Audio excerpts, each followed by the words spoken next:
If you've ever taken a look at the Street Fighter V play rate charts, you'll notice that Ryu is at the top, and he's been there every single month for the past 7 years. But how could this be? The game has changed so much over the years. There's so many other characters, and there's been so many updates. So why does Ryu still have his seat at the top? It's because of something I like to call the Ryu trap. When most of us launch this game on June 2nd, and we see this beautiful character select screen with all these cool new characters, we're going to have an idea of who we want to play. But for the large number of beginners, that story is a little bit different because they don't know what they're looking at, they don't know what they want, and all they need is something that will teach them the game. And so the conclusion they come to is I'm going to pick Ryu because he's good at everything, but he doesn't excel at one thing. It's a valid conclusion to come to. And before you've realized it, you've fallen into the Ryu trap. Because it takes a very special type of person to pick Ryu and say, I'm going to learn the fundamentals. And it takes an even more spectacular person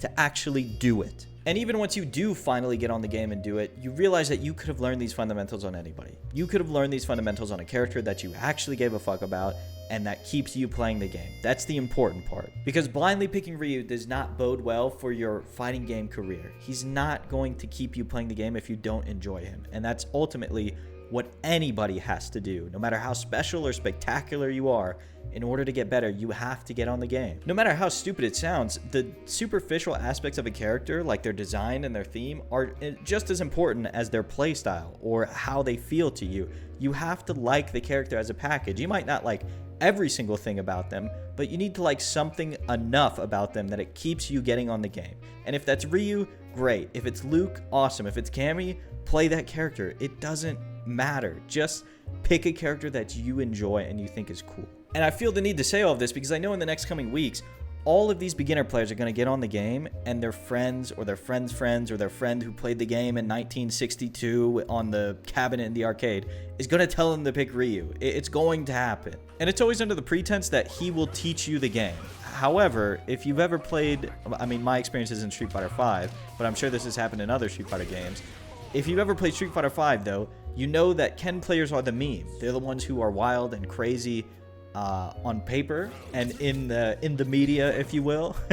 But the reality of the situation is that it's the Ryu players that are scary. They're the ones that are always dashing at me and doing light DPs in my block strings and doing all kinds of crazy things that just break the game in ways that you didn't think were possible. That's all to say, no matter what character you play, your playstyle will always come to the surface, and whether that's crafted through fundamentals and through playing the game correctly, or whether it's crafted through playing the game online and ranked and just doing shit online, your playstyle will come through no matter what character you play. I think it's just kind of ironic to say that you should pick a character because he will teach you the game. I think the game itself will teach you the game. The people around you will teach you the game. The people that you talk to, the people that you watch will teach you the game. Hard work, deliberate practice, and effort will teach you the game. Something that you'll learn in fighting games, and something that I've definitely learned the hard way, is that when it comes to solving problems, when it comes to figuring out your problems or trying to learn something, even as basic as the fundamentals, your answer often does not lie in your character choice. At least not until you're up in the top 1% and you're counter-picking people.